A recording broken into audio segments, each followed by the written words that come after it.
లోపల తుమ్మకర్రతో ఉండాలంట. ధూపవేదిక లోపల తుమ్మకర్ర, బయట బంగారముతో ఈ యొక్క ధూపవేదిక ఉంటుంది.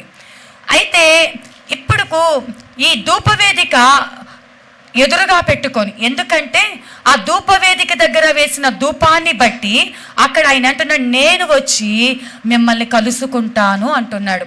ఈ ధూపము ఎప్పుడైతే దేవుని సన్నిధికి చేర్చబడుతుందో అక్కడికి దేవుడు వచ్చి నిన్ను కలుసుకుంటాడంట. ఆ ప్రత్యక్ష గుడారంలో నువ్వేదైతే మొరపెట్టావో అక్కడ నిన్ను వచ్చి కలుసుకుంటాడంట. ఇప్పుడు నీ ప్రార్థనకు జవాబు రావాలంటే మన కళ్ళ ఎదుట ఒక ధూప వేదికను మన కళ్ళ ముందు ఊహించుకుందాం. సపోజ్ ఇదే ధూప వేదిక అండి. ఇప్పుడు ఇదంతా కూడా ఒక కర్రతో చేయబడి ఉంది. ఈ కర్ర ఏమనుకుందాం, తుమ్మకర్ర అనుకుందాం. అయితే దీనికి ఏం చేయాలంట, మొత్తము కూడా బంగారముతో, మొత్తము ఎక్కడ మళ్ళీ మనం చూస్తే బయట నుంచి ఎవరైనా వచ్చి చూస్తే ఇది బంగారందే, బంగారపు ధూపవేదిక చేశారు అనుకునే అంతగా కర్ర ఎక్కడ కనపడకుండా మొత్తం పైనంతా బంగారముతో ఉండాలంట. దీని అర్థం ఏంటి అంటే, ఇది ఈ యొక్క కర్ర, ఈ తుమ్మకర్ర ఏంటి అంటే మన యొక్క శరీరము. హల్లెలూయా. ఈ తుమ్మకర్ర మన యొక్క శరీరము. ఇప్పుడు ఈ తుమ్మకర్ర పైన ఉన్నటువంటి బంగారం ఏంటంటే దేవుని యొక్క మహిమ. హల్లెలూయా. అయితే ఈ శరీరముతో ఇప్పుడు ధూపవేదికను మన ఎదుట పెట్టుకొని మనం ఎలా ప్రార్థన చేద్దాం. ఇవాళ మన యొక్క అంశం ఒకటే, ప్రార్థన ఎలా చేయాలి, యేసయ్య ఎలా ప్రార్థన చేశాడు, మన దేవుడు మన ప్రార్థన ఎలా అంగీకరిస్తున్నాడు అన్న మాటలు మనం ధ్యానించుకుంటున్నాం. ఇప్పుడు ఈ ధూపవేదికను ఎదురుగా పెట్టుకొని మన ప్రార్థన గురించి కనుక మనం చూసుకున్నట్లయితే లూకాసు వార్త 5వ అధ్యాయము 16వ వచనం. లూకాసు వార్త 5వ అధ్యాయం 16వ వచనం. ఆయన ప్రార్థన చేయుటకు అరణ్యములోకి వెళ్ళుచుండెను. చాలమ్మా. ఇప్పుడు ఆయన ఎక్కడికి వెళ్తున్నాడంటే అండి, ప్రార్థన చేయటానికి అరణ్యంలోకి వెళ్తున్నాడంట. ఆయన పగలంతా దేవుని పని చేసి దేవుని సువార్తను ప్రకటించి అద్భుతాలు చేసి ప్రార్థన చేయటకు మాత్రం అరణ్యములోకి వెళ్ళేవాడంట. ఎందుకండి అరణ్యములా అంటే, అరణ్యములో ఒంటరి అనుభవము. అరణ్యము, ఇప్పుడు మనం లోకంలో ఉన్నాం కదండి, మనం ఎలా ప్రార్థన చేస్తామంటే కుదరదు. యేసు ప్రభుల వారే లోకానికి దూరంగా, లోకానికి ప్రత్యేకించబడి తాను ఏం చేస్తున్నాడు, ఆ లోకంలోని అంటే అరణ్యము లోకానికి సాదృశ్యంగా ఉంది, తాను ఒంటరిగా ప్రార్థన చేస్తున్నాడు.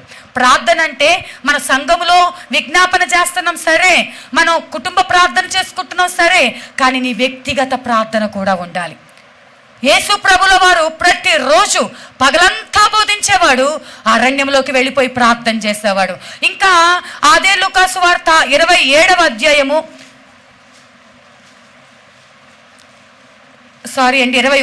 అధ్యాయము లూకాసు వార్త 21వ అధ్యాయం 37వ వచనం. ఆయన ప్రతిదినము పగటియందు దేవాలయంలో బోధించుచు రాత్రివేళ ఒలీవల కొండకు వెళ్ళుచు కాలము గడుపుచుండెను. ప్రజలందరూ ఆయన మాట వినుటకు దేవాలయంలో ఆయన యొద్దకు పెందల కాడ వచ్చుచుండ్రి. మనకు కావలసిన మాట 37వ వచనంలో, ప్రతి దినము పగటి వెందు దేవాలయంలో ఆయన బోధిస్తూ ఉన్నాడు. ఆయన పని పాట లేనోడు కాదు. ప్రతి దినం ఆయన మాట వినటానికి గుంపులు గుంపులుగా జనాలు వెంటబడతా ఉండేవారంట. కానీ రాత్రి అయ్యేసరికి ఒలీవ కొండకు వెళ్ళేవాడంట. ఆయన ప్రార్థన చేయటకు మొదట ఎక్కడికి వెళ్ళాడు, అరణ్యానికి వెళ్ళాడు. ఆయన ప్రార్థన చేయటకు ప్రతి రాత్రి ఏం చేశాడు, ఒలీవ కొండకి వెళ్ళాడు. మనం అనుకుంటాము చాలా అలసిపోయామండి, పగలంతా కష్టపడ్డామండి, రాత్రిపూట ప్రార్థన చేయలేమండి అని అనుకుంటాము. కానీ అలసిపోయినా నువ్వు ప్రార్థన చేస్తే, దేవుడు అద్భుతాలు నువ్వు చూడాలంటే, దేవుని కార్యాలు నువ్వు పొందుకోవాలంటే, దేవుని శక్తిని నువ్వు అనుభవించాలి అంటే నువ్వేం చెయ్యాలి అంటే ఒంటరి ప్రార్థనా జీవితం, వ్యక్తిగత ప్రార్థనా జీవితం నీకు కావాలి. నీ ఆత్మీయ స్థితి బలపరచుటకు వ్యక్తిగత ప్రార్థన కావాలి. ప్రతి రాత్రి అంటే వారంలో ఒకరోజు శుక్రవారము ఉపవాసం ఉంటే అప్పుడు ప్రార్థన చేస్తా, మంగళవారం ఉపవాసం ఉంటే అప్పుడు ప్రార్థన చేస్తా కాదు, ప్రతిరోజు కూడా ప్రార్థన చెయ్యాలి.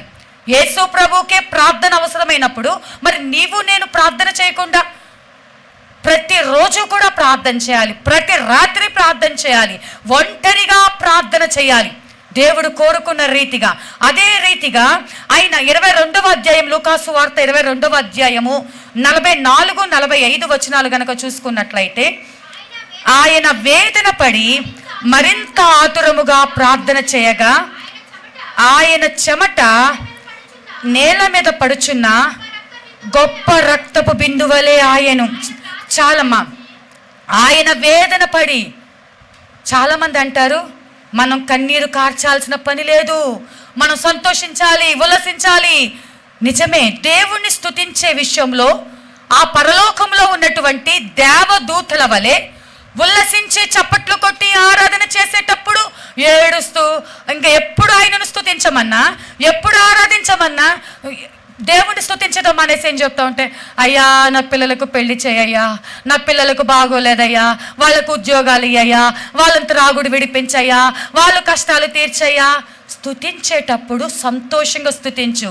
అయ్యా నువ్వు జీవం కలిగిన దేవుడవు, నువ్వు మా కోసం ప్రాణం పెట్టావు, రక్తం కార్చావు.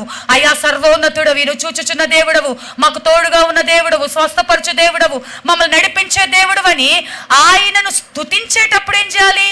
సంతోషంగా స్తుతించాలి, సంతోషంగా స్తుతించాలి. అయితే ఆ తర్వాత నీ యొక్క పరిస్థితిని, లేకపోతే నీ పాపమును ఒప్పుకునేటప్పుడు, పరిస్థితి కంటే ముందు పాపమును ఒప్పుకునేటప్పుడు ఏం రావాలంటే కన్నీరు రావాలండి. నీ వ్యక్తిగత ప్రార్థనలో ఆ కన్నీరు రావాలి. అందరు చూసేటప్పుడు కాదు, అందరు చేసేటప్పుడు కన్నీరు కార్చినా సంతోషమే, కానీ నీ వ్యక్తిగత ప్రార్థనలో నీ యొక్క బలహీనతను బట్టి తెలుసు, ఈ వారంలో నేను ఎవరిని బాధ పెట్టాను, ఎవరినైనా కఠినంగా మాట్లాడానా, ఇవటన్నిటిని బట్టి నువ్వు దేవుని దగ్గర కన్నీరు కార్చి ప్రార్థన చేయాలి. చాలా మంది అనుకుంటున్నారు దేవుణ్ణి స్తుతించే విషయంలోనేమో మౌనంగా ఉంటున్నారు. ప్రార్థన నువ్వు ఏడవలసిన పని లేదు, దేవుడు ఆల్రెడీ నీ కోసం ప్రాణం పెట్టేశాడు అని బోధ వేరొక మార్గంలో వక్రీకరించి చెప్తున్నారు. కన్నీటి ప్రార్థన అవసరం. ఎందుకంటే నీ ప్రతి కన్నీటి బొట్టు ఆయన కవిలలో భద్రపరచబడి ఉన్నది. నీ కన్నీరు విలువైనది. నీవు దేవుని దగ్గర నీ యొక్క పాపముల కోసము పశ్చాత్తాపముతో నువ్వు చేసిన ప్రతి కన్నీటి ప్రార్థన ఆయన అంగీకరిస్తున్నాడు. నీ పిల్లల రక్షణ కోసం నువ్వు కార్చిన ప్రతి కన్నీరు, నీ తల్లిదండ్రుల కోసం, నీ స్నేహితుల కోసం, నీ పరిస్థితుల కోసం నువ్వు దేవుడి దగ్గర పక్కన స్నేహితులకు చెప్పి, ఇరుగు పొరుగు వారికి చెప్పి చాలా ఏడ్చుంటాం మనం. కానీ ఆ ఏడుపంతా వేస్టేనండి. మీరు అంతమంది కన్నీళ్లు కార్చారు, ఎవరికైనా చుట్టాలకు చెప్పుకొని, అమ్మ నాన్నలకు చెప్పుకొని, మనకి ఇష్టమైన వాళ్ళు చూడంగానే మన బాధ అంతా చెప్పేసుకుంటాం. ముఖ్యంగా స్నేహితులు, వాళ్ళ దగ్గర ఎంత ఏడ్చినా ఆ కన్నీటి బొట్టంతా వేస్టే. కానీ అదే నీవు మోకరించి దేవుని సన్నిధిలో కన్నీరు కార్చు. ఆయన సన్నిధిలో నువ్వు కన్నీరు కార్చిన ప్రతి కన్నీటి బొట్టు విలువైనదంట. నువ్వు ప్రార్థనలో అలాగా మోకరించి కన్నీరు కారుస్తూ ఉంటే ఆ కన్నీటి కోసం దేవదూతలు సిద్ధంగా ఉంటారంటండి. సిద్ధంగా ఉండి నీ కన్నీటి బొట్టు ప్రతి బొట్టు ఇలా చెంపల మీద కారిపోతూ ఉంటాయి. వెంటనే తుడుచుకుంటాం, ప్రార్థన చేస్తూ ఉంటాం, నీకు తెలీదు. కానీ నీ చుట్టూ దేవదూతలు ఉండి ఆ కన్నీటి బొట్లన్నీ ఆయన కవిలలో భద్రపరుస్తున్నాడంట. హల్లెలూయా. కాబట్టి యేసు ప్రభు అంట మరింత యాతన పడి, ఏంటి అంటే ప్రజలందరి కోసము నేను వాళ్ళందరి పాపముల కోసము సిలువ వేయబడటానికి నాకు సిద్ధపాటు కావాలి. ఆ పాపములను భరించే శక్తి కోసం ఆయన మరింత యాతన పడి అంటున్నాడు కదా, వేదన పడి ఆతురముగా ఏంటంటే ఇంకా ఎగ్జైట్మెంట్గా ఆసక్తితో ప్రార్థన చేయగా ఆయన చెమట నేల పడుచున్న గొప్ప రక్తపు బిందువుల వలె. ఆయన అనుకుంటే చెమట పట్టాల్సిన పని లేదండి యేసుప్రభువుకి. చెమట ఒక మాట ఆజ్ఞాపించి ఒక మేఘం వచ్చి ఇక్కడ ఉండమంటే ఇంత ఈ ఏసీలేం పనికొస్తాయి. ఆయన ఒక్క చిటికేస్తే చాలు, ఆయన చుట్టూ చక్కటి ఒక మేఘస్తంభం వచ్చి చల్లటిది ఇచ్చింది. కానీ పైన శరీరం సౌఖ్యము ఎప్పుడు కూడా యేసు ప్రభుల వారు కోరుకోలేదండి. ఆయన ఎంతగా అంటే ఆయన హృదయంలో మంట, ఆయన హృదయంలో భారము, ఒక వేదన. ఏంటి అంటే ఇదిగో నేను సర్వ మానవాళి కోసము నేను రక్తం చిందించాలి, దానికి ప్రార్థన సరిపోదని మరింత ఆతురముగా మరింత భారముగా ప్రార్థన చేస్తుంటే ఆయన ఎవరిది? యేసయ్య చెమట అంటండి అలా చుక్క ఇలా కారి నేల మీద పడుతుంటే అది ఎలా ఉందంటే రక్తపు బిందువుల్లాగా ఉందంట. అంత మన కోసము సిలువలో బలి అవ్వటానికి ఆయన అంత సిద్ధపాటుతో, ప్రార్థన సిద్ధపాటు. మరి దేవుడు మన జీవితంలో కార్యం జరిగించడానికి అంత ప్రార్థన చేస్తున్నామా? కన్నీటి ప్రార్థన ఉందా? ప్రార్థన అంటే ఇప్పుడు యేసుప్రభుల వారు శరీరంతో పని లేదండి, తుమ్మకర్రతో పని లేదు అంటే కుదరదు. శరీరము కూడా ప్రాణాత్మ దేహం కావాలి. నేను మంచం మీద పడుకొని చేస్తా అంటే కుదరదు. ఎప్పుడు చేయాలి? మంచం మీద నువ్వు లేవలేని స్థితిలో, నువ్వు కూర్చోలేని స్థితిలో. సరే స్నానం చేయకపోయినా పర్లేదు. ఎప్పుడు? నువ్వు ఐసీయూలోనో పేషెంట్ లాగానో మంచం మీద ఉన్నప్పుడు, డాక్టర్లు చెయ్యొద్దని చెప్పినప్పుడు అప్పుడు ఓకే. స్నానం చేయకపోయినా పర్లేదని కంపు కొట్టుకుంటూ స్నానం చేయకుండా మందిరానికి వచ్చేస్తామా? ఎప్పుడు ఉంటుంది ప్రార్థన? నేను పడుకొని చేస్తానండి. పడుకొని చేసిన దేవుడు ప్రార్థన. నీకు అన్ని కడుపు నిండా తినేసి తేపుకుంటూ ఇంకా నిద్ర వచ్చేసిద్దని, ఏసయ్యా ఇదిగో ఆ ధనవంతుల్లాగా నేను బాగా తినేసానయ్యా, ఇవాళ తిండి ఎక్కువైపోయిందయ్యా, నా ప్రార్థన వినంటే ఒప్పుకుంటారా? శరీరం వంగాలి, నీ మోకాళ్ళు దేవుని సన్నిధిలో వంగాలి. నువ్వు మోకరించి నీకు ఆరోగ్యం దేవుడిస్తే, ఇప్పుడు ఉన్నటువంటి ప్రాబ్లమ్స్ బట్టి శరీరంలో ఎముకలు సహకరించట్లేదు, అనేక రకాలైన ప్రాబ్లమ్స్. సరే దేవునికి తెలుసు. నీకు దేవుడు అన్ని ఇచ్చిన, ఆరోగ్యం ఇచ్చిన, క్షేమం ఇచ్చిన, అన్ని ఇచ్చినా కూడా నిర్లక్ష్యంగా ఉన్నావా? సేవకులు చూడరు, పక్కన వాళ్ళు చూడరు, దేవుడు చూస్తున్నాడు. యేసయ్య మోకాళ్ళుని ప్రార్థన చేశాడంట. యేసయ్య మోకాళ్ళుని ప్రార్థన చేశాడని పదే పరిశుద్ధ గ్రంథంలో రాయబడి ఉంది. మళ్ళీ మనం మోకాళ్ళం వేయటాకెందుకు? ఆయన ఎలా చేసిన నిజమే వింటాడండి. ఆయన కనికరం కలిగిన దేవుడండి, ప్రేమ కలిగిన దేవుడండి. సహకరించలేని స్థితిలో నేను దేవుణ్ణి తెలుసుకున్న క్రొత్త దినాలలో అప్పుడప్పుడే దేవుని గురించి తెలుసుకున్నాను. ఒక శుక్రవారం, ఎన్నోసార్లు చెప్పాను, మళ్ళీ చెప్తాను. ఒక శుక్రవారము ప్రార్థన జరుగుతుంది. మా ఇంటికి దగ్గరలో, మేమున్న ఏరియా అంతా అన్యులేరు, ఒక్క క్రైస్తవ కుటుంబం కూడా లేదు. కానీ చాలా దూరంలో, షెర్వానీ హోటల్ అంత దూరం ఉంటుంది అనుకోండి, అక్కడ ఒక కుటుంబము, వాళ్ళు కూడా గొల్లవాళ్ళు, దేవుణ్ణి నమ్ముకున్నారు. వాళ్ళకి నా గురించి తెలిసింది. ఆ అమ్మాయి ఇప్పుడిప్పుడే మందిరానికి వస్తుందని. నా కోసం 2 సహోదరులు కలిసి నా దగ్గరకు వచ్చారు.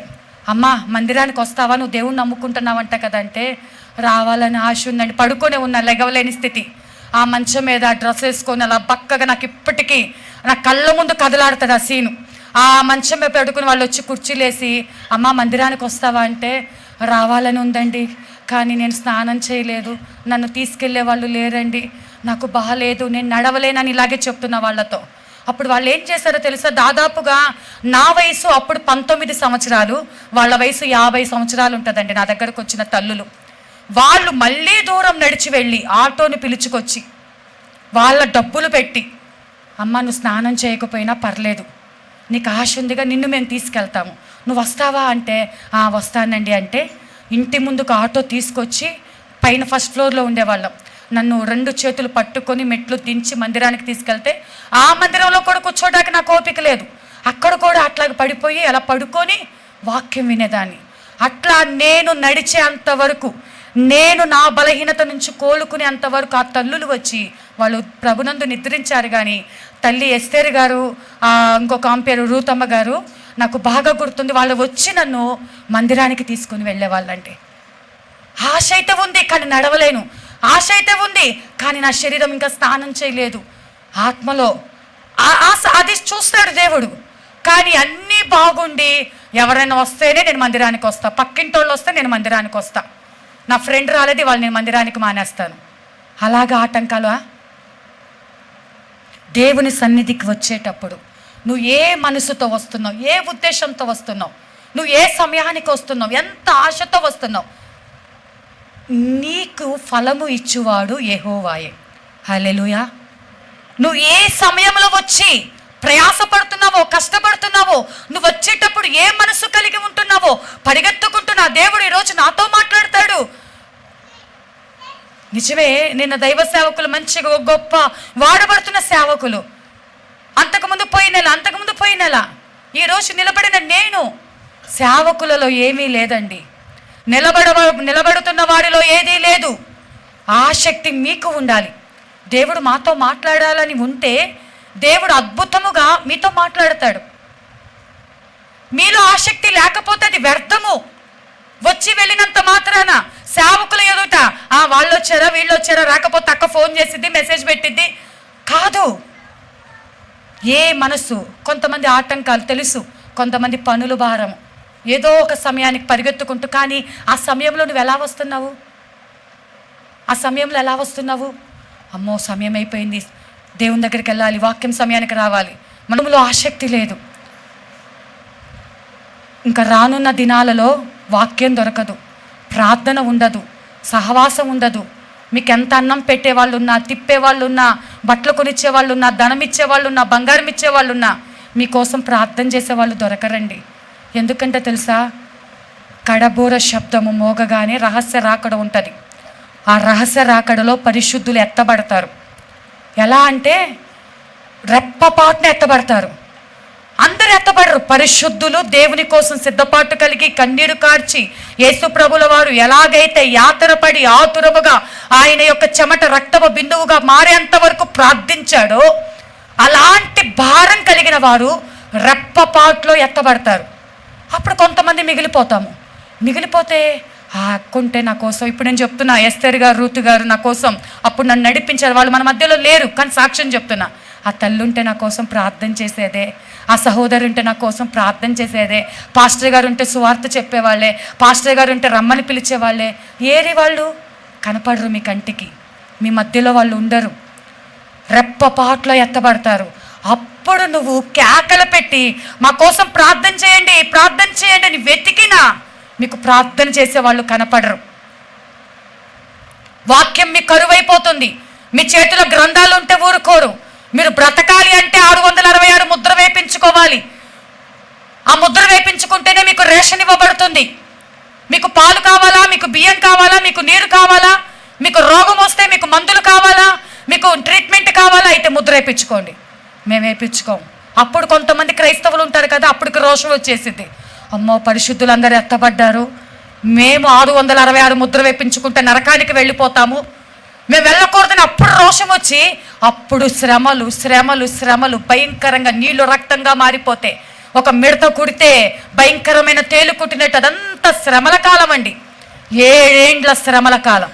అయ్యో ఈ బాధని నేను భరించలేని చచ్చిపోతానని చావు కోసం వెళ్తే నువ్వు గొంతు కోసుకున్నా నీకు చావు రాదు. ఎట్లా చచ్చిపోవాలనుకున్నా నీకు చావు రాదు. ఆ దినాలు రాబోతున్నాయండి. పరిశుద్ధ గ్రంథంలో ఏది అబద్ధము కాదు. 7 ఏండ్ల శ్రమల కంటే ముందు రాకడ ఉంది, రహస్య రాకడ. పరిశుద్ధులు ఎత్తబడతారు. ఆ పరిశుద్ధుల గుంపులో సంఘం ఉండాలి అన్నదే సేవకుల యొక్క ప్రయాస. హల్లెలూయా. అలానే సేవకులు ఎత్తబడతారని నేను చెప్పను.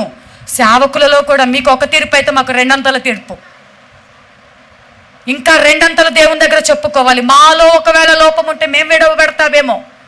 ఎవరికి వారుగా వ్యక్తిగతముగా పరిశుద్ధపరచబడి నిన్ను నీవు శుద్ధీకరించుకొని నీ శరీరముతో ప్రాణాత్మ దేహములతో నువ్వు దేవుని సన్నిధిలో ప్రార్థించే కుమార్తెగా ఉండాలి. హల్లెలూయా. ఇప్పుడు ఈ కర్ర తుమ్మకర్ర, కానీ ఎక్కడ ఎటు చూసినా కూడా కర్ర కనపడట్లేదు. నువ్వు ప్రార్థించి నిజంగా పరిశుద్ధురాలవి, పరిశుద్ధుడవు, దేవుని ఆత్మ కలిగినవైతే నీలో శరీర కార్యాలు కనపడకూడదు, నీలో లోకం కనపడకూడదు. శరీర కార్యాలు గర్వము, అహంకారము, కోపము, ద్వేషము, అసూయ, పగ, ప్రతీకారం, ఇవన్నీ మన శరీరానికి సంబంధించిన ఎన్ని కార్యాలు ఉన్నాయండి? నీకు ఫీలింగ్స్ ఉంటాయి కదా, నీ ఆలోచనలు ఉంటాయి కదా, దానికి సంబంధించిన ఏ కార్యము పరిశుద్ధుల్లో కనపడటానికి వీల్లేదు.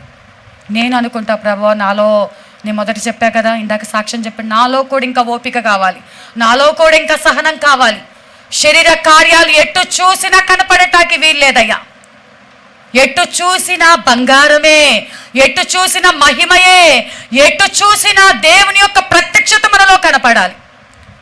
దేవుని మహిమ మనలో కనపడాలి, దేవుడు మనలో కనపడాలి. వీరు దేవుని పిల్లలన్న ఒక ఆలోచన ఎదుటిన్న వాళ్ళకి వచ్చేయాలి. నీ ప్రార్థన ఎంత శక్తివంతమైనదో తెలుసా? డేవిడ్ లివింగ్స్టన్ గారని చెప్పి ఒక దైవజనుడు ఉంటున్నారండి. డేవిడ్ లివింగ్స్టన్ గారని ఆయన మిషనరీగా ఒక అరణ్య ప్రాంతానికి ఆయన వెళ్ళారంట. మిషనరీగా ఆయనకు చాలా సంఘం ఉంది. అప్పటికి సంఘం ఉన్నప్పటికీ కూడా ఆయన మిషనరీ పరిచర్య నిమిత్తము వెళ్తూ ఉంటారు. అట్లా ఒక అరణ్య ప్రాంతానికి వెళ్ళి ఒక టీమ్గా వెళ్ళారంట. టీమ్గా వెళ్ళి అక్కడ పగలంతా సువార్త ప్రకటించి రాత్రి ప్రార్థన చేసుకొని వాళ్ళు నిద్రిస్తూ ఉన్నప్పుడు వీళ్ళు మా అరణ్య ప్రాంతంలో మా దేవతలను కాకుండా వేరే వాళ్ళ గురించి చెప్తున్నారు, వీళ్ళని చంపేసేయాలి అని చెప్పేసి ఒక గుంపు, కొంతమంది గుంపు అంట వాళ్ళు పడుకున్న స్థలానికి వచ్చారంట. అరణ్యంలో పడుకున్న స్థలానికి వస్తే వారి చుట్టూ ఖడ్గదారులు అనగా దేవదూతల్లో కూడా ఖడ్గమును ధరించిన వారు ఉన్నారు. అలా 47 మంది దేవదూతలు, కరెక్ట్గా 47 మంది దేవదూతలు ఖడ్గములు పట్టుకొని ఆ యొక్క టీం ఎంతమంది అయితే ఉన్నారో నాకు తెలియదు, కానీ నిజముగా జరిగిన సంగతి వాళ్ళ చుట్టూ అంటే ఇలా రౌండ్గా దేవదూతలు ఇలా ఖడ్గం పట్టుకొని తిరుగుతూ ఉన్నారంట. అయితే వాళ్ళను చూసినప్పుడు ఈ చంపడానికి వచ్చిన వాళ్ళు కళ్ళు ఇదైపోయి ఇంకా దగ్గరికి వెళ్తే ఒక భయంకరమైన శక్తి, భయంకరమైన వెలుగు. అయితే చంపడానికి ప్రయత్నించి వెనక్కి వచ్చేసారు. అట్లా కొంతకాలం అయిన తరువాత చంపడానికి వచ్చిన వారిలో ఒకళ్ళు మార్పు చెందారంట. మార్పు చెందిన వారు వచ్చి, అయ్యగారు మీ యొక్క సువార్తను బట్టి నేను మార్పు చెందాను అని సేవకుని వెంబడిస్తూ ఉన్నారంట. ఇలా వెంబడిస్తూ ఉండగా ఆయనతో చెప్పారయ్యా, ఒక రాత్రి మిమ్మల్ని చంపాలనుకున్నాము, మీతో పాటు ఉన్న వాళ్ళని మిమ్మల్ని చంపాలనుకున్నాం. అవునా, మీరు వచ్చారా? మరి ఎందుకు చంపలేదు? అయితే మీ చుట్టూ 47 మంది మహిమ కలిగినటువంటి వాళ్ళెవరో మాకు తెలియదు, దేవదూతలని వాళ్ళకి తెలియదు కదా. 47 మంది ఖడ్గములు పట్టుకొని మీ చుట్టూ తిరుగుతూ ఉన్నారు. ఆ శక్తి తట్టుకోలేక మేము వెళ్ళిపోయాము అన్నారంట అండి. అప్పుడు డేవిడ్ లివింగ్స్టన్ గారు అవునా అని చెప్పి ఆశ్చర్యపోయి తిరిగి ఇప్పుడు ఆయన సంఘానికి వెళ్ళాక, ఇప్పుడు నేను కనుక ఎక్కడికైనా వెళ్ళొస్తే మీకు మధ్యలో సాక్ష్యం చెప్తా ఉంటా, అక్కడ ఇలా అయింది ఇక్కడ ఇలా అయిందని చెప్తా ఉంటా కదా. అలాగే డేవిడ్ లివింగ్స్టన్ గారు కూడా తన సంఘానికి సాక్ష్యం చెప్తున్నాడంట. నేను వెళ్ళాను, అక్కడ కొంతమందిని రక్షించాను, ఇలా వాళ్ళు నన్ను చంపాలని వచ్చారంట. చంపాలని వచ్చినప్పుడు వారు ఇలాగ 47 మంది ఖడ్గాలు పట్టుకొని తిరిగారంట అని చెప్పేసి సంఘానికి చెప్తుంటే, సంఘములో పరిశుద్ధులు కొంతమంది, అయ్యగారు ఎంతమంది అన్నారు, ఏ నెలలో ఎప్పుడంట అంటే, అదే పలానా నెలలో పలానా వారంలో అంట ఇలా అనుకున్నారంట, చంపాలనుకున్నారంట. కానీ 47 మందా? అవునయ్యా 47 మంది. అయితే వాళ్ళు చెప్తున్నారంట సంఘ పెద్దలు అంటే అధికారం కలిగిన వాళ్ళు కాదు, పెద్దలు అంటే ప్రార్థించేవారు. అయితే ఆ పెద్దల్లో వాళ్ళు అన్నారంట, అయ్యా కరెక్ట్గా అదే రోజు అదే సమయానికి మన సంఘంలో 47 మంది ప్రార్థన చేస్తున్నారు మీ పరిచర్య కోసం. హల్లెలూయా. ఇక్కడ 47 మంది మీ కొరకు ప్రార్థన చేస్తున్నాం. అయ్యో మా అయ్యగారు పలానా ప్రాంతానికి అడవి జాతి మధ్యకు ప్రార్థనకు వాళ్ళు స్వార్థ ప్రకటించడానికి వెళ్ళాడు, మా సేవకుడికి మా దైవజనుడికి ఏ అపాయం రాకూడదయ్యా, నువ్వు కాపాడయ్యా, నీ దేవదూతల కాపుదల ఉంచు ప్రభు అని మేము ఇక్కడ సంఘములో ఆ రోజు మేము 47 మంది ఆ రాత్రంతా మీకోసం ప్రార్థన చేశాము. అప్పుడు అర్థమైంది, ఇక్కడ ఈ 47 మంది ప్రార్థన, అక్కడ 47 మంది దేవదూతల కాపుదల. ప్రార్థించే మీరు మీ తక్కువ వారు కాదండి. మీరు ప్రార్థన చేస్తే దేవుడు ఘనమైన కార్యాలు చేస్తాడు. దేవదూతలు దిగి వస్తారు మీ కొరకు. దేవదూతల పరిచర్య మీ కొరకు. ముందుగా దేవదూతలు ఉండటం అంటే మీ మార్గమును సరళపరుస్తారు, ప్రతి కీడు అపాయం తప్పిస్తాడు. అలాంటి శక్తి కలిగినది ప్రార్థన. సంఘ ప్రార్థన ఎంతో బలమైనది. చెరసాల పునాదులు కదిలిపోయే ఉన్నాయి. సంఘము ప్రార్థన అత్యాశక్తితో ప్రార్థన చేస్తే ఎన్నో అద్భుతాలు జరుగుతాయి. వ్యక్తిగత ప్రార్థన కావాలి, శరీరం కనపడకుండా ఆత్మతో ప్రార్థన కావాలి, కన్నీటి ప్రార్థన కావాలి, సంఘ ప్రార్థన కావాలి. ఈ ప్రార్థనలో నీకు ఏది కొదువైనా దేవుని సన్నిధిలో మనం అడగాలండి. అయ్యా నేను చల్లారిపోయిన స్థితిలో ఉంటున్నా. నువ్వు ప్రార్థన చేయకపోతే ఎంత బోధించినా, సపోజ్ నేను ప్రార్థన చేయకపోతే గంటల గంటల ప్రసంగం చేసినా, ఎన్ని సాక్ష్యాలు చెప్పినా వ్యర్థము. ఎంతమందికి నేను భోజనాలు పెట్టినా, అలా నేను ప్రేమించేటట్టు అయితే గనక ఆ లెక్క మరి ఎంతోమంది ఆర్ఫనైజ్ ఉన్నాయి, ఆర్గనైజేషన్స్ ఉంటున్నాయి. ఏది అనాథ పిల్లలకు, వృద్ధులకు భోజనాలు పెట్టేవాళ్ళు. వాళ్ళేం దేవుని నమ్ముకోలే, వాళ్ళు ప్రేమ చూపిస్తున్నారు. ప్రేమను బట్టి కాదు, నువ్వు ఆయన రక్తంతో కడగబడి, మారు మనసు పొంది, రక్షించబడి, నిన్ను నువ్వు పరిశుద్ధపరుచుకొని, ఈ లోక సంబంధమైన నీ చేతులతో చేసే కార్యాన్ని బట్టి నువ్వు పరిశుద్ధులు అయిపోవు. భోజనాలు పెట్టినా, కానుకలు ఇచ్చినా, పరిచర్య చేసినా, వెంబడించిన ఇవన్నీ కాదు. మొదటగా నీ పాపములు ఒప్పుకో, నిన్ను నువ్వు శుద్ధీకరించుకో, దేవునితో ఐక్యమవ్వు, దేవునితో సహవాసం కలిగి ఉండు, దేవుని ఆత్మతో నింపబడు. నీ శరీర కార్యాలు, నేను చేసేదంతా చేసేస్తా, నా శరీర కార్యాలు ఇలాగే ఉంటాయి అంటే శరీరం కనపడటానికి వీలు లేదు. ఎందుకంటే ఈ ధూపవేదిక పైన బంగారం మాత్రమే, నిజమే మనము శరీరము, కానీ మనలోకి మన దేవుడు బంగారము వలె ఆయన కప్పుతూ ఉన్నాడు, మహిమతో నింపి ఉన్నాడు, ఆయన శక్తితో నింపి ఉన్నాడు, ఆయన అభిషేకంతో నింపి ఉన్నాడు. ఇప్పుడు మన మీద ప్రార్థన, మనము పరిశుద్ధ స్థలంలో చేస్తున్న ప్రార్థన ప్రకటన గ్రంథంలో చదువుకున్న రీతిగా సువర్ణ ధూపార్తి చేత పట్టుకొని మరొకసారి అక్కడికి వెళ్దాం. ప్రకటన గ్రంథము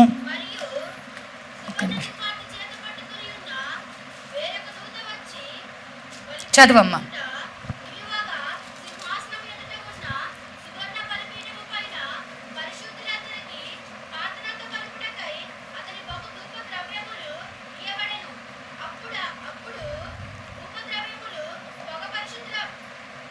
ధూపద్రవ్యముల పొగ పరిశుద్ధుల ప్రార్థనలతో కలిసి దూత చేతిలో నుండి పైకి లేచి దేవుని సన్నిధిని చేరెను. ప్రకటన గ్రంథము 8వ అధ్యాయము 3-4 వచనాలు మనం చదువుకుందాం. చివరిలో లాస్ట్లో 232 పేజీ నెంబరు, లాస్ట్లో 232, 8వ అధ్యాయము 3-4 వచనాలు. సువర్ణ ధూపార్తి చేత పట్టుకొని ఉన్న వేరొక దూత వచ్చి బలిపీఠం ఎదుట నిలువగా, సింహాసనం ఎదుట ఉన్న సువర్ణ బలిపీఠము పైన, ఏ బలిపీఠం అంట? సువర్ణ బలిపీఠం. అంటే సువర్ణము అంటే బంగారము. ఈ బంగారపు బలిపీఠము పైన ఎవరి ప్రార్థనలు కలపటానికి? పరిశుద్ధుల ప్రార్థనలతో కలపటానికి. ఇప్పుడు ఆ దేవదూతకి ఏమి ఇవ్వబడ్డాయంట? బహుధూప ద్రవ్యములు ఇవ్వబడ్డాయంట. ఇప్పుడు ఈ ధూప ద్రవ్యముల పొగ అంటే మన కోసం ప్రార్థన చేసినటువంటి పొగ, అనగా ఆల్రెడీ మన కోసము దేవుని సన్నిధిలో పరిశుద్ధుడైనటువంటి దేవుడు తండ్రి కుడిపార్శ్వమున కూర్చొని మన కోసం విజ్ఞాపన చేస్తున్నాడు. మన తండ్రి మన కోసం విజ్ఞాపన చేస్తున్నాడు. నువ్వు తప్పు చేసిన ప్రతిసారి, లోబడని ప్రతిసారి, మాట వినని ప్రతిసారి, ఆయనను బాధ పెట్టిన ప్రతిసారి, ఇంకొక అవకాశం ఇయ్యా, ఇంకొక అవకాశం, ఈసారి వాళ్ళు పశ్చాత్తాపడతారు, ఈసారి లోబడతారు, ఈసారికి క్షమించని నీ కోసం తండ్రి కన్నీరు కారుస్తున్నాడండి. మీకు తెలుసా? తండ్రి కుడిపార్శ్వమున కూర్చొని ఆయన పని ఏంటంటే నీ కోసం, నా కోసం ఆయన విజ్ఞాపన చేస్తున్నాడు. మరి ఇక్కడుండి నీకు ప్రార్థన చేయటానికి ఏం బాధ? భూమి మీద ఉన్నప్పుడు, శరీరధారిగా ఉన్నప్పుడు ఆయన ప్రార్థన చేశాడు, మోకాళ్ళుని ప్రార్థన చేశాడు, అరణ్యానికి వెళ్ళి ప్రార్థన చేశాడు, ప్రతి రాత్రి ప్రార్థన చేశాడు, ఒలీవల కొండ అంటే లోకానికి వేరుగా ఎత్తైన స్థలములో దేవుని సంఘములో ప్రార్థనలో గడిపాడు. ఆయన చెమట రక్తపు బిందువుగా మారేంత వరకు ప్రార్థన చేశాడు, కన్నీటితో రోధించాడు. ఇన్ని ప్రార్థనలు చేసి చివరిగా ప్రాణం పెట్టి రక్తం కార్చి ఆయన ఆరోహణమైన తరువాత తండ్రి కుడిపార్శ్వమునకి వెళ్ళి అక్కడ ఆయన పనేంటి? విజ్ఞాపన. విజ్ఞాపన ఎవరి కోసం? ఆయన కోసమా? నీ కోసం, నా కోసం ఆయన విజ్ఞాపన చేస్తున్నాడు. క్షమించు, క్షమించి. రోజు మనమేదో పరిశుద్ధులమని మనకు వచ్చిన అపాయాలన్నింటిలో నుంచి కాపాడబడరా? ఆల్రెడీ మన కోసం ప్రార్థన జరుగుతుంది, ఆల్రెడీ మన కోసము అక్కడ విజ్ఞాపన జరుగుతుంది. ఎన్ని యాక్సిడెంట్లు, ఎన్ని అపాయాలు, ఎంత భయంకరమైన పరిస్థితులు దేవుడు కాపాడుతున్నాడు. ఎన్నో ఎన్నో సమస్యల నుండి, పరిస్థితుల నుంచి నీకు తెలుసు. నీ మనసును కదిలిస్తే నీకు తెలుసు ఎన్నిసార్లు దేవుడు కాపాడాడో. ఎన్నిసార్లు చనిపోవాలనుకున్న ఆలోచనలో దేవుడు ధైర్యాన్ని ఇచ్చాడో, నీ కుటుంబంలో సమాధానం ఇచ్చాడో, నెమ్మది ఇచ్చాడో, తింటాకి తిండి లేనప్పుడు సమృద్ధినిచ్చాడో, ఎటు వెళ్ళాలో అర్థం కాని స్థితిలో నీకు మార్గాన్ని తెరిచాడో, ఆ దేవుని ప్రేమను మర్చిపోతావా? ఆయన నీ కోసం మొరపెడుతున్నాడు. ఆయన ఇంకా కునుకడు, నిద్రపోడు. 24 గంటలు ప్రతి గడియ నీ కోసమే ఆయన మొరపెడుతున్నాడు. కనీసం రోజులో 2 గంటలన్నా కొంత సమయం నా కోసం గడుపుతున్నావా అని ఒకవేళ దేవుడు నీ ఎదుట ప్రత్యక్షమై అడిగితే, ఆయన మహిమ దిగి వచ్చి, అమ్మ నువ్వు ఎంత ప్రార్థన చేస్తున్నావు, అయ్యా నువ్వు ఎంత ప్రార్థన చేస్తున్నావు, నువ్వు క్రియలు అలా ఉంది, నీ మనసు మారిందా, ఇంకా నీ శరీర క్రియలు కనిపిస్తూ తుమ్మకర్ర కనపడుతుందా బయటకి? నిజమే, నువ్వు తుమ్మకర్రవు కాబట్టి దేవుని మహిమ దిగి వచ్చింది. ఇంకా మహిమ దిగి వచ్చే, ఇంకా రక్షణ పొంది, ఇంకా మందిరానికి వస్తే నా శరీరాన్ని మాత్రం నేను విడిచిపెట్టను. శరీరమే కనపడాలి, శరీర కోరికలే కనపడాలి, శరీర కార్యాలే కనపడాలి అని అనుకుంటున్నారేమో. దేవుడు మన కోసం విజ్ఞాపన చేస్తున్నాడు కాబట్టి మనం బ్రతికి ఉన్నాం, మన కుటుంబాలతో ఉన్నాం, మనం క్షేమంగా ఉన్నాం. ఇప్పటికైనా ఆయన ప్రేమను జ్ఞాపకం చేసుకుంటూ ఆ ధూప వేదిక ఎలాగైతే దేవుని సన్నిధి ఎదుట ఉందో మనమే ధూప వేదికలుగా మార్చబడాలి. ఆ ధూప వేదికలు నేనే అవుతాను ప్రభువా, ఆ తుమ్మకర్రను నేనే అయ్యా, నన్ను నీ మహిమతో నింపయ్యా, నా మీద ఎప్పుడు కూడా ధూపం వేయబడాలి, నేను వేసిన ధూపం నీ సన్నిధికి చేర్చబడాలి, పరిశుద్ధుల ప్రార్థనలు నీ సన్నిధికి చేరాలి. మన ప్రార్థన ఇక్కడితోనే ఆగిపోతుందా? దేవుని సన్నిధికి చేర్చబడట్లేదా? అంటే శరీరంతో ప్రార్థన చేస్తున్నావేమో, ఆత్మతో ప్రార్థన చేస్తే దేవుని సన్నిధికి చేర్చబడుతుంది. ఏ మనసుతో నువ్వు ప్రార్థన చేస్తున్నావో శరీరం చెప్పిద్ది, శరీరం కావాలంటది, నేను పొలం కొనాలి, నేను ఇల్లు కొనాలి, శరీరం కావాల్సినవన్నీ అడుగుతుంది. ఆత్మ అంటది, ముందు నా ఇంటికి రక్షణ కావాలి, నా పిల్లలకు రక్షణ కావాలి, ప్రతి కీడు అపాయం తప్పించు, నా పిల్లలు పాపంలో పడిపోకూడదు, యవనస్తులు లోకంలో కలిసిపోకూడదు. ఆత్మ చెప్తా ఉంటుంది. శరీరము ముందు మంచి సంబంధాలు రావాలి, మంచి కట్నాలు ఇచ్చేవాళ్ళు రావాలి, మంచి ఉద్యోగాలు రావాలి, శరీరం చెప్తా ఉంటుంది. అంటే శరీర ప్రార్థన ఎలా ఉంటుంది? లోకంలో ఉన్నవి కావాలి కావాలి కావాలి అంటది. ఆత్మ ప్రార్థన ఏముంటుంది? పరలోక రాజ్యానికి ఎప్పుడు చేరాలని ఉంటుంది. అంటే ఎప్పుడయ్యా నీ రాక, నీ కోసం ఎదురు చూస్తున్నానయ్యా, నిన్ను కలుసుకోవాలని ఆశ ఉందయ్యా, ఆ రహస్య రాకడలో ఎత్తబడే గుంపులో నేను మొదటిగా ఉండాలయ్యా, నన్ను నా కుటుంబం ఉండాలి. మేము విడవబడి ఆ 7 ఏండ్ల శ్రమలు మేము తట్టుకోగలరండి? ఎవరైనా ధైర్యం ఉందా? 7 ఏండ్ల శ్రమలు తట్టుకోగలిగిన ఆ ధైర్యం మాకు లేదయ్యా, మేము భరించలేమయ్యా, మేము ఎత్తబడే గుంపుల, పరిశుద్ధుల గుంపులో ఉండాలయ్యా, నీ చిత్తం చేసేవారిగా ఉండాలయ్యా అని ప్రార్థన చేద్దాం. అటువంటి ప్రార్థన ఈరోజు మనం నేర్చుకుందాం.